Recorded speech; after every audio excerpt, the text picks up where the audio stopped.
तो एपिसोड 1 के शुरुआत में हमें 5 लड़कों को दिखाया जाता है जो कि स्टेज शो कर रहे होते हैं। तभी एक लड़का बोलता है, मुझे लगता है कि तुम सब अकेले हो, लेकिन मैं अपने गाने से तुम सबको गले लगा लूंगा।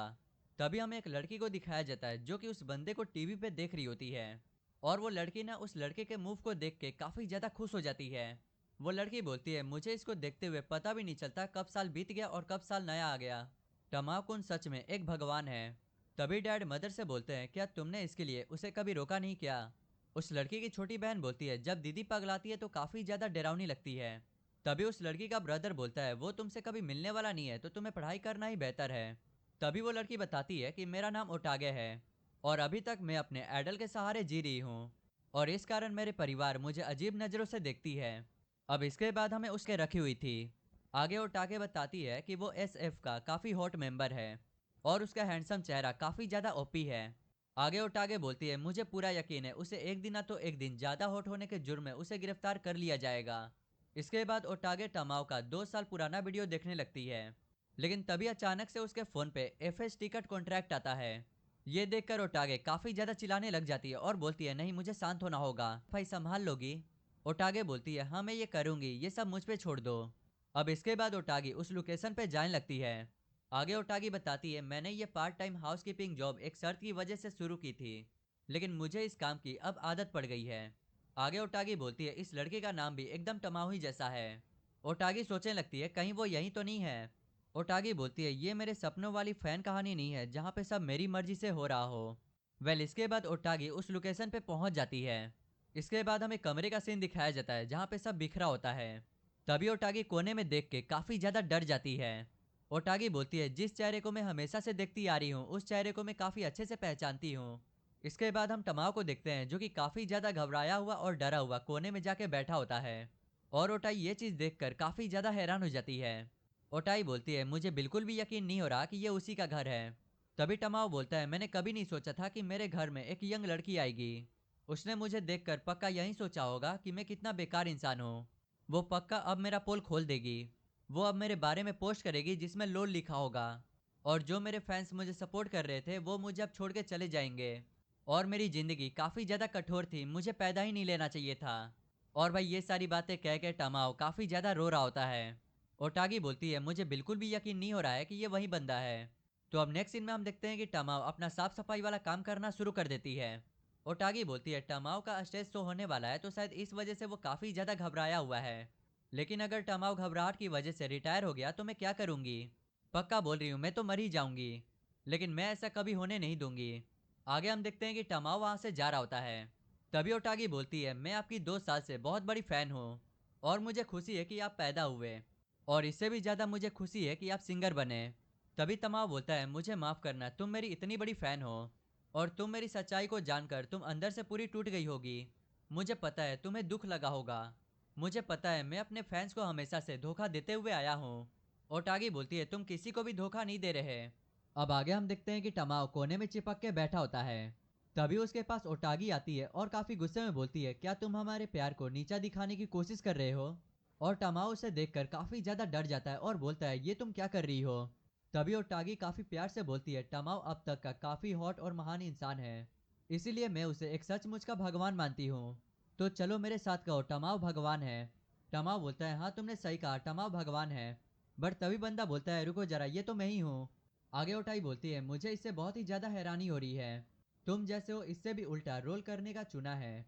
टमाओ बोलता है, ये फैसला मेरे एजेंसी ने लिया था क्योंकि ऐसा कोई है जिसे मैं अपना आइडल मानता हूँ, और ऐसा सोचना मेरे लिए काफी ज्यादा बेवकूफी है।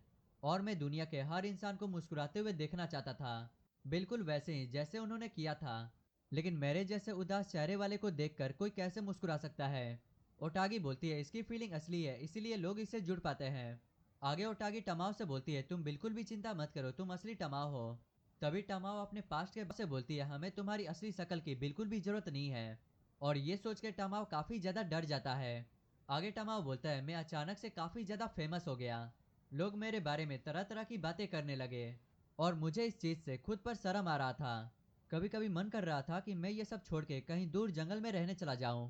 ओटागी बोलती है, तुम अभी अपने सपने के बारे में बात कर रहे थे लेकिन तुम ये किस लाइन में पहुंच गए?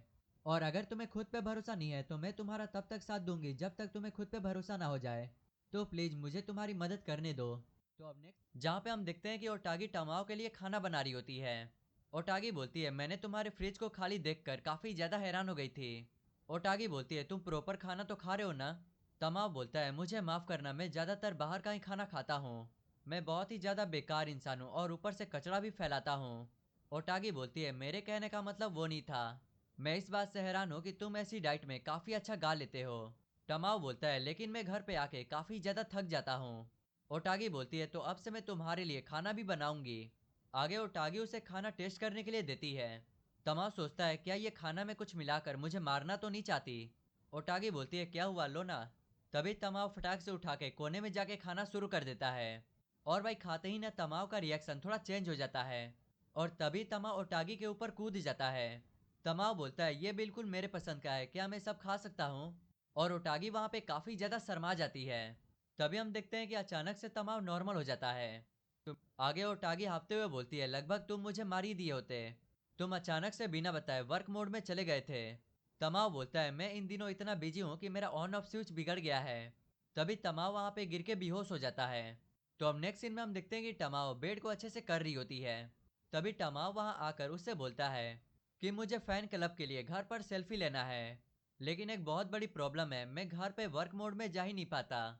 और तमाव ना उसे अपना फोटो भी दिखाता है जो कि काफी ज्यादा अजीब लग रहा था। तभी ओटागी अपने मन में बोलती है टमाओ कुन ऐसा मॉडल है जो कभी भी फैन सर्विस मिस नहीं करता। बट जैसे ही ओटागी उस बोर्ड को ऊपर करती है तभी टमाओ अपने वर्क मोड में आ जाता है। और अब टमाओ अच्छी अच्छी फोटो के जिदार है। आगे तमाओ ओटागी को धन्यवाद करता है। तमाओ बोलता है मैं तुम्हारी वजह से बिना उल्टी किए अच्छे से सेल्फी ले पाया। ओटागी बोलती है तो तुम्हारे चेहरे का कौन सा हिस्सा उल्टी कराने लायक है। मुझे मेरा चेहरा कैसा दिखता है मुझे इससे कोई फर्क नहीं पड़ता। लेकिन बस मुझे ये अजीब लगता है कि मैं सेल्फी ले रहा हूँ। बट तभी ओटागी बोलती है लेकिन तुम्हारा चेहरा इंपॉर्टेंट है। तमाओ हैरान होते हुए बोलता है क्या मेरा चेहरा इंपॉर्टेंट है। आगे ओटागी बोलती है जैसे ही वे लोग पोस्ट करेंगे मैं तभी पिक्चर देख लूंगी। तमाओ बोलता है तुमने मुझे अभी सेल्फी लेते हुए देखा तो क्या तुम्हें वो बोरिंग नहीं लगेगा। ओटागी बोलती है बिल्कुल भी नहीं। क्योंकि मुझे किसी और के बात से बिल्कुल भी फर्क नहीं पड़ता। क्योंकि टमाओ इस दुनिया का सबसे बेस्ट है। और मैं कभी भी किसी को भी कहने नहीं दूंगी कि वो बेस्ट नहीं है। तभी टमाओ अचानक से पीछे मुड़ के हल्का सा स्माइल देता है। तो अब नेक्स्ट सीन में हम देखते हैं कि ओटागी के घर जाने का टाइम हो जाता है। ओटागी बोलती है मैंने खाना गर्म कर दिया है, उसे खा लेना। टमाओ उसे आज के लिए शुक्रिया बोलता है। टमाओ बोलता है मुझे लगता है कि तुम्हारी वजह से मेरी मेंटल हेल्थ काफी ज्यादा अच्छी हो गई है। ओटागी बोलती है मैंने तो अभी कुछ भी नहीं किया, मैंने तो सिर्फ अपना काम किया। टमाओ बोलता है ऐसा बिल्कुल भी नहीं है। एक आइडल बनना भी एक जॉब के जैसा ही होता है। और सच कहूं तो मेरे फैंस हर रोज मुझे प्रेशर देते रहते हैं। और सच कहूं तो मुझे इससे काफी ज्यादा खुशी होता है। ये सुन के ओटागी ब्लश करने लगती है। ये देखकर टमाओ बोलता है मुझे माफ करना अगर मैंने कुछ गलत बोला हो तो। ओटागी बोलती है नहीं, मैं थोड़ा इमोशनल हो गई थी। टमाओ बोलता है शायद तुमने मुझे डांटा था ना इसलिए। ये सुनकर ओटागी काफी ज्यादा हैरान हो जाती है और बोलती है ये तुमने क्या कह दिया। और ओटागी को बिल्कुल भी विश्वास नहीं हो रहा होता है कि उसने टमाओ को डांटा है। तभी टमाओ ना अपना चेहरा ढक लेता है और बोलता है मैं सच में काफी ज्यादा बुरा हूँ। तभी ओटागी उसके चेहरे पे हाथ को हटाते हुए बोलती है मुझे तुम्हारे स्माइल को देखना है। बट तभी गलती से ओटागी टमाओ के ऊपर गिर जाती है। लेकिन तभी अचानक से वहां पर एक बंदा आ जाता है। और उस बंदे को देखकर दोनों ही काफी ज्यादा घबरा जाते हैं। आगे वो बंदा ना ओटागी के ऊपर चिल्लाने लगता है कि तुम हाउस कीपर हो तो क्या तुम ये सब करोगी। और वो बंदा तमाओ को भी डांटने लगता है कि तुम घर पे हो तभी भी तुम्हें स्टेज वाली पर्सनैलिटी दिखाना चाहिए। ओटागी उसे सॉरी बोल के फटाक से वहां से भाग जाती है। और वो भागते हुए बोल रही होती है आखिर मैं ये क्या कर रही हूँ, मैंने अपने इच्छाओं को काबू कैसे नहीं रख पाई। इसके बाद वो एक जगह पे रुक जाती है और बोलती है ये तो सच में काफी ज्यादा बुरा है। अब इसके बाद हमें स्कूल का सीन दिखाया जाता है। तभी एक लड़की अपने फोन में दिखाती है एक फैन अपने आइडल के घर में घुस के उसके ऊपर हमला कर दिया था।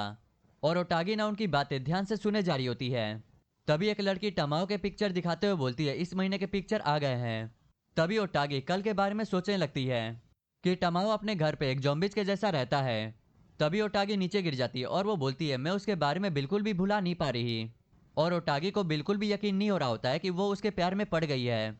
आगे हम देखते हैं कि टमाओ अपने घर पे बैठ के बुक पढ़ रहा था। और तभी उसका डोरबेल बजता है और बंदा काफी ज्यादा खुश हो जाता है। उसे लगता है कि शायद ओटागी सान फिर से वापस आ गई है। लेकिन जैसे ही वो गेट खोलता है वो देखता है कि टोडो फिर से अपने काम पर आ गई है। और ये देखकर टमाओ थोड़ा उदास हो जाता है। आगे हम ओटागी को देखते हैं जो कि कह रही होती है, मैं खुश हूँ कि टोडो अपने काम पर फिर से वापस आ गई है। तो अब नेक्स्ट सीन में हमें स्टेज शो दिखाया जाता है और वहां पे ना काफी ज्यादा शोर भी था। लेकिन तभी वहां पर ओटागी चिल्लाते हुए बोलती है, तमाओ कुन तुम सच में काफी ज्यादा कूल लग रहे हो। और भाई तमाओ के भी कान में उसकी आवाज चली जाती है और बंदा ना उसे नोटिस कर लेता है और ये चीज देखकर बंदा काफी ज्यादा खुश होता है। अब आगे हम देखते हैं कि ओटागी ड्रिंक खरीदने के लिए आई होती है, बट तभी कोई उसका हाथ पकड़ के उसे एक रूम में खींच लेता है और हम देखते हैं कि ये कोई और नहीं टमाओ होता है। ओटागी बोलती है, आखिर तुम यहाँ पे क्या कर रहे हो। टमाओ बोलता है, मैंने तुम्हें भीड़ में रोते हुए देखा। मैं यहाँ पे लोगों को हंसाने में लगा हूँ और तुम यहाँ पे रो रही हो। और तुम मुझे बिना बताए मेरे घर भी आना बंद कर दी। और उन दोनों के बीच में ना ऐसी ही बातचीत हो रहा होता है जहाँ पे ओटागी बोलती है, मैं तुम्हारी परेशानी बिल्कुल भी बनना नहीं चाहती। टमाओ बोलता है, ऐसी बातें मत किया करो और ये मैं डिसाइड करूंगा कि मुझे परेशानी हो रही है या फिर नहीं। बस मुझे तुम्हारी जरूरत है, मैं तुम्हारे बिना काफी ज्यादा होपलेस हो जाता हूँ। ये सुन के ओटागी काफी ज्यादा ब्लश करने लगती है। तभी तमाओ दूर होके बोलता है, मुझे माफ करना, मैंने कुछ ज्यादा बोल दिया। तभी ओटागी चिल्लाते हुए बोलती है, अभी बैठने का समय नहीं है, तुम्हें अपने साथियों के पास जाना होगा। और तमाओ ना वहां से भागते हुए जाने लगता है। तभी ओटागी बोलती है, तुम बिल्कुल भी चिंता मत करो, मैं तुम्हें हमेशा सपोर्ट करती रहूंगी।